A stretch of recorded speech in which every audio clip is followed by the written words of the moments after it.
Hello folks, Everchanger here, and welcome back to more Pokemon Blaze Black 2. Last time, we caught ourselves 15 brand new Pokemon for our collection, and this time I plan on capturing a further 13 more.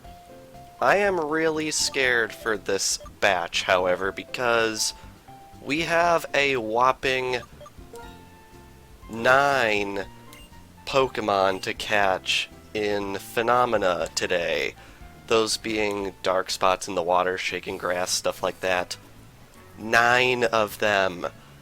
I am not looking forward to that at all, but hopefully we'll persevere like we did last episode. So, without further ado, I'm going to meet you guys over by the Abundant Shrine. Alrighty, here we are at the Abundant Shrine. Heading in here, there are surprisingly only 4 Pokemon I want to catch in this area. One of them is in shaking grass, one of them is through one of them is through fishing in dark spots, and 2 of them are through surfing in dark spots. Yikes. So I am just gonna get started here. Can we get lucky right here? I really hope we can. Well, I decided to try and check this hidden grotto immediately north of where we just were, and I found a repel. Very nice.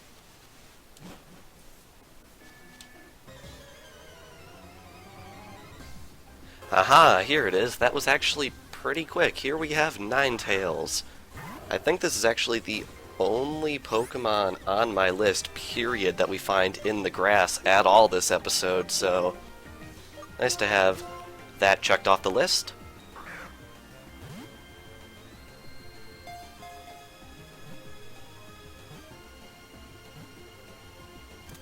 There we go, Ninetales was caught. Since I'm pretty sure we already have a Vulpix, that means that's another line complete.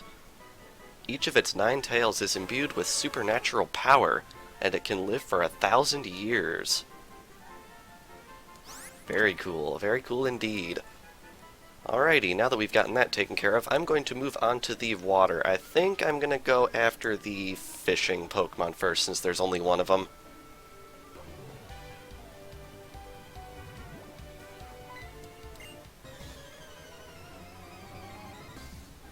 Wow, second try. Here we have Crawdont, the evolved form of Corphish, a Pokemon that we already own. So, with the capture of this one, that is yet another line complete, which is awesome.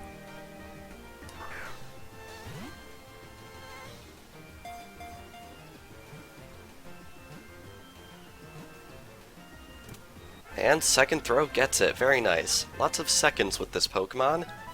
Second stage, second fish up, second ball.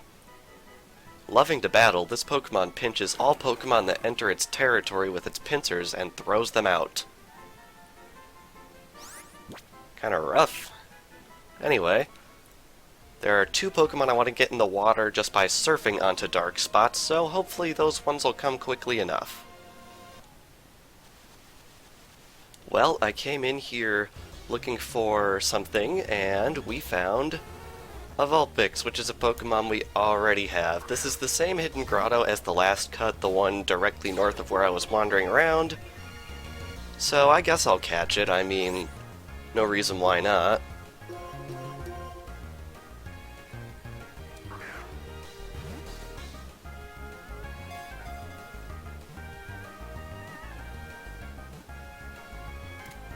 Always fun when the hidden grotto just throws you a bone. I mean, it's something we already have, but I was getting a little bit bored just wandering around out there. But now that we've cleared out this hidden grotto, I have to get back to doing exactly that, wandering around. And even more free stuff, another repel. Man, I really hope this Pokemon I want shows up eventually. One day at a time, David. One day at a time.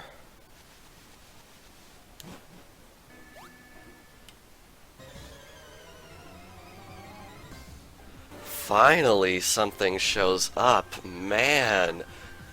Okay, here we have Slowbro, the evolved form of Slowpoke, or rather, one of the 2 evolved forms. This one evolves through just normal level up.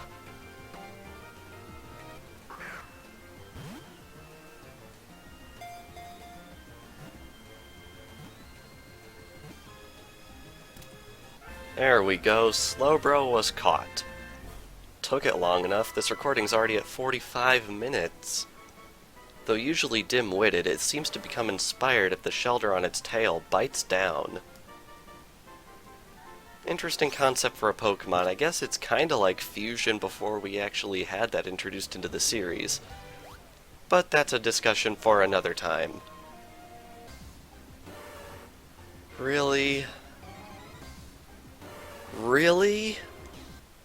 We interrupt your regularly scheduled episode of Pokemon Blaze Black 2 to bring you the news that in between the last clip and the next clip, Pokémon Sun and Pokémon Moon were announced to be coming to the Nintendo 3DS at the end of 2016. Just making this little short clip to make you aware that I am aware of this fact, but I will not be talking about it in an actual episode until probably episode 91. But rest assured, I am very, very excited. We now return you to your regularly scheduled programming.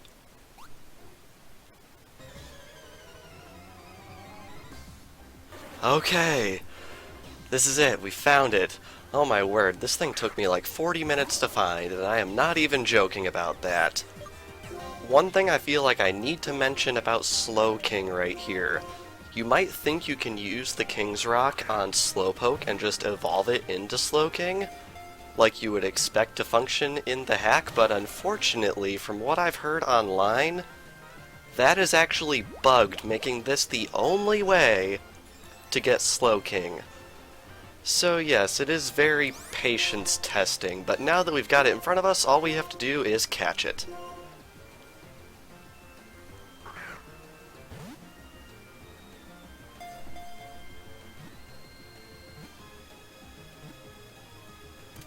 Nice, that was relatively painless, which I am very happy about considering how long it took to find the darned thing. Being bitten by Shelder gave it intelligence comparable to that of award-winning scientists. Yeah, who'da thunk it, right? Alright, let's chuck you into box 12 and leave you there for eternity, my word. And that is every Pokemon I wanted to get in the Abundant Shrine, so I am going to check the hidden grottos one more time and then meet you guys back in Indella Town. The first hidden grotto gives us a Great Ball, the one closest to that pond where I was searching for Slowking.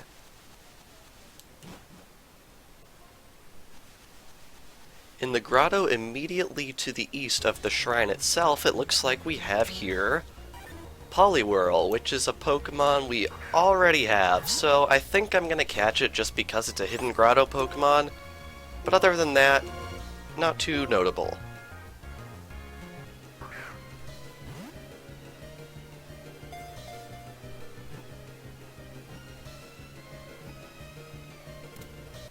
There we go, Poliwhirl was caught. I don't actually know what this thing's hidden ability is, but I guess we've got one. Alrighty, very nice. Now that we have checked the hidden grottos, off to Indella Town. Oh wow, we actually qualify for a medal. It is the Indulgent Customer Medal. I guess that's from buying the Pokeballs at the beginning of the episode. So I think what I want to do is heal up our Pokemon here, and then we have 3 Pokemon we want to catch here in Indella Town. 2 of them I think are going to be relatively painless, but the third I am really, really not excited about going after. But the first one we can catch is actually just by tossing our rod in any old patch of water, so let's just do that.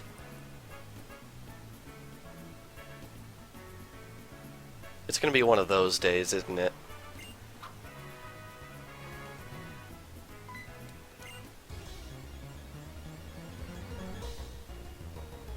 Here it is, Remoraid. 60% encounter rate, really nothing to write home about with this thing. Very easy to find, very easy to catch.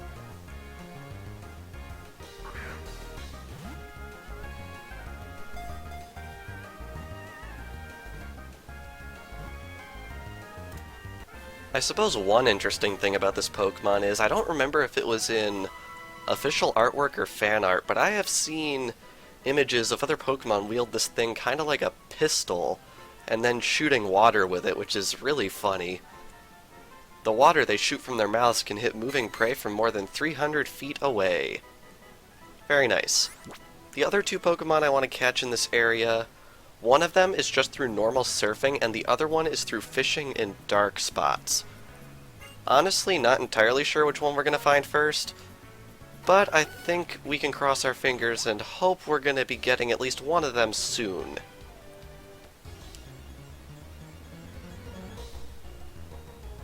That was pretty quick, actually. Here we have Staryu, which is one of the original 151, and as I would expect, needs no introduction. Let's catch it.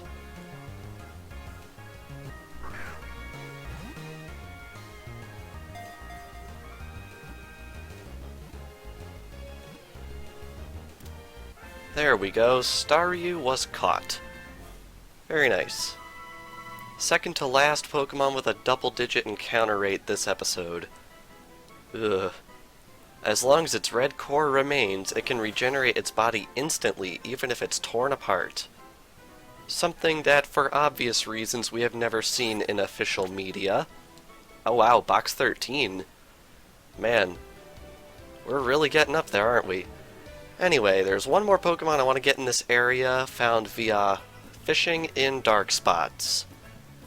Oh boy, this one's gonna be fun.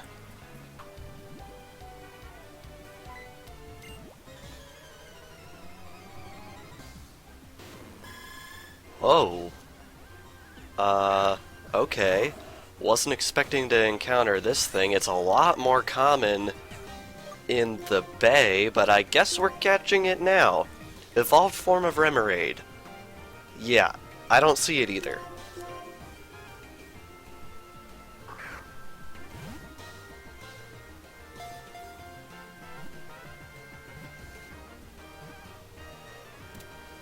Okay, so we caught Octillery. That is not the Pokemon I was looking for. I had it listed for the bay since it's way more common over there.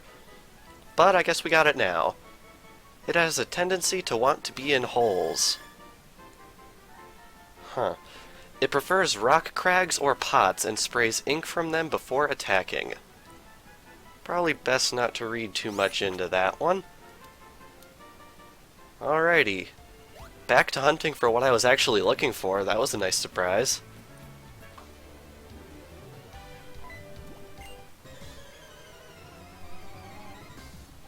Aha! Here it is. That took a while. In fact, I already found another Octillery before this thing showed up. Anyway, here we have Cloyster, the evolved form of Shellder. I'll let you decide for yourself what this thing looks like.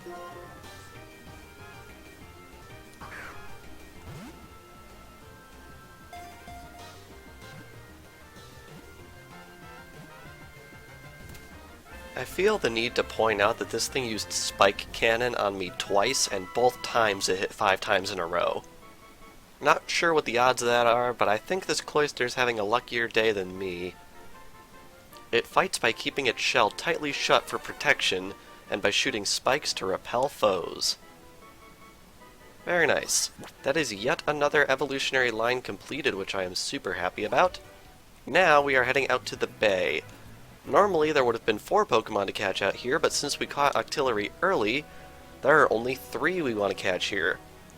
1 via fishing in dark spots, 2 via surfing in dark spots. I think just to get it out of the way, I'm going to go for the fishing one first.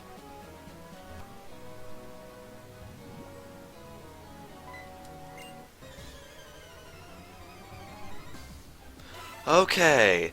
Finally, this darned thing showed up. It took me 45 freaking minutes to get Seadra here to get hooked onto my rod. Yikes. Evolved form of Horsey. Not much else to say.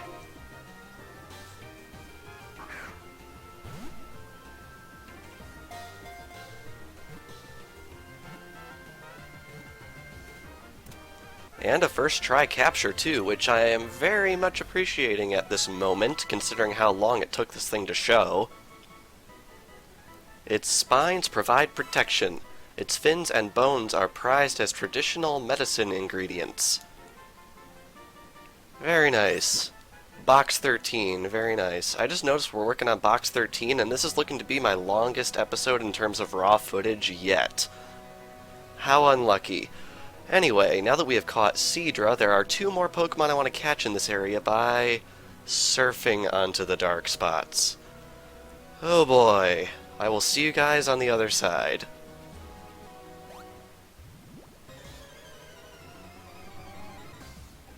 Aha, here's something. This is Mantine. Took a lot less time for this thing to show up than Seadra did, and for that I am very grateful. This thing is the evolved form of Mantike and is very odd, because Mantike will only evolve into Mantine if it's leveled up with a Remoraid in the party. Very strange. Only Pokemon in the main series to actually do that. But anyway, let's catch it.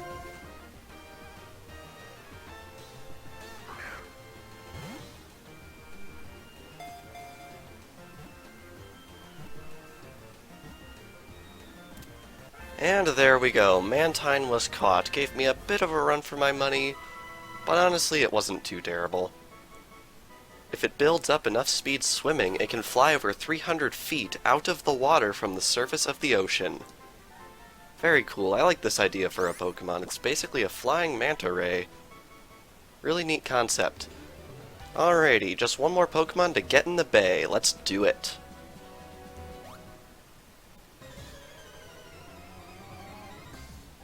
And here it is, Wailord, the evolved form of Wailmer. This thing's pretty famous for having a role in a very important side quest in the Hoenn-based games, but I think the most interesting thing about this Pokemon is the fact that it is actually the biggest Pokemon at 47 feet long. There is a very amusing side effect to this, however, that I'd like to go into. If you take into account Wailord's size, weight, and apparent volume, if you assume that it's just some sort of regular cylinder shape, and you do the math, you will find out that this thing is actually less dense than air. For those of you that are less scientifically inclined, that basically means that in real life, this thing would actually fly up into the sky. Yeah. Kinda funny when you think about it like that. This thing should be airborne. It can sometimes knock out opponents with the shock created by breaching and crashing its big body into the water. Yeah, this thing's hilarious. I love it just for the fact that it really would be in flight if this was anything resembling real life. But anyway, that is actually the last Pokemon I wanted to catch here in the bay, which means we are now headed to Seaside Cave, right up north here. And wow, I actually made it through that without encountering any wild Pokemon. But we're getting a phone call, apparently?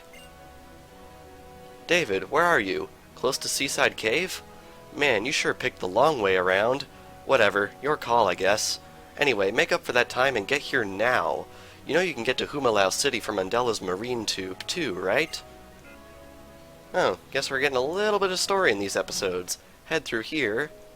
And you might remember the fact that we can only explore this tiny little eensy-beensy area of the cave.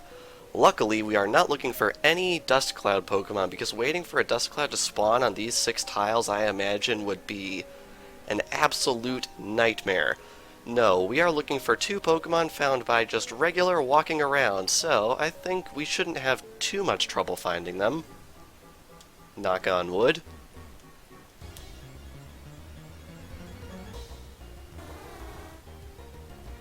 Wait, really? This is not on my list. Okay, I mean, I'll take it. This is not on my list. That is very weird. I wonder if I was looking at the wrong map data. Oh well, here we have Seal. I guess we'll catch it? Really wasn't expecting to run into this thing.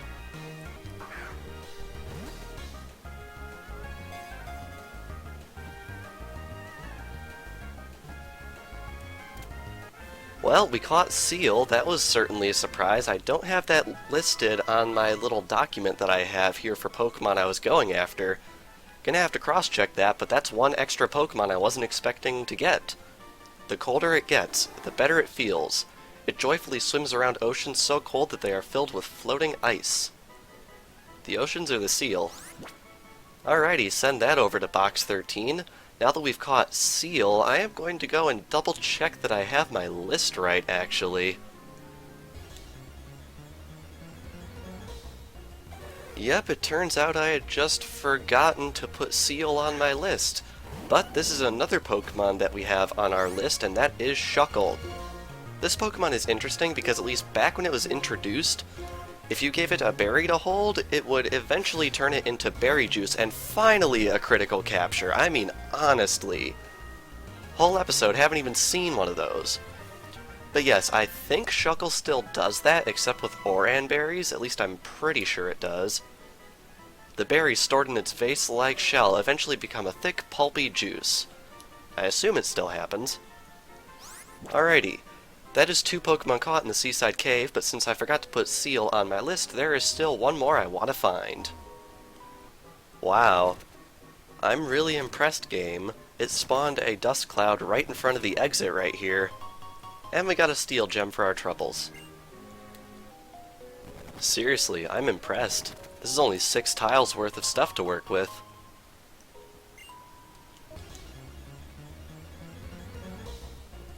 One accidental encounter with an Excadrill in a 3rd dust cloud to spawn in these 6 tiles later.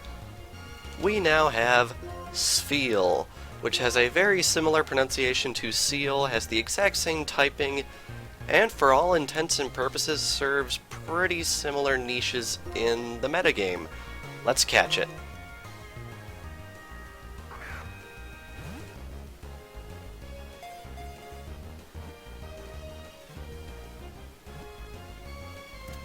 And we caught it. One throw, very nice. Very nice thing to cap off this episode of catching with. They can't swim well yet, and they move much faster by rolling. When they're happy, they clap fins. Not sure if its arms are long enough to do that, but alright. Alrighty, we caught Sfeel. Send it over to box 13, and that is actually 4th dust cloud for good measure. That is actually the last Pokemon I wanted to catch this episode. It's looking like the footage for this episode won't quite beat out episode 65. Episode 65 had 3 hours, 35 minutes, and 30 seconds or thereabouts of footage, and this one is going to miss out on that from, as of right now, this very instant, about 6 minutes. Looks like we got a medal here, which is pretty cool. It is the 360 boxed medal. Wow. That is awesome. Really come a long way. We've caught a whole ton of Pokemon. Anyway, we are going to heal up here, and it looks like we're going to end off this episode with, yeah, about 4 or 5 minutes footage under episode 65. Which, honestly, I'm partly glad about, but partly upset because we came so darn close. I kind of wanted to see it happen. Anyway, I think that will end things off here. So, this past episode of Pokemon Blaze Black 2, we got 14 Pokemon. Those being Ninetales, Crawdaunt, Slowbro, Slowking, Remoraid, Staryu, Cloyster, Octillery, Seadra, Wailord, Mantine, Seal, Shuckle, and Sfeel. And next time on Pokemon Blaze Black 2, we are going to be heading out to even more areas and capturing even more Pokemon. Hopefully it won't take as long as this episode took. But anyway, without further ado, thank you all for watching, and I will see you guys next time.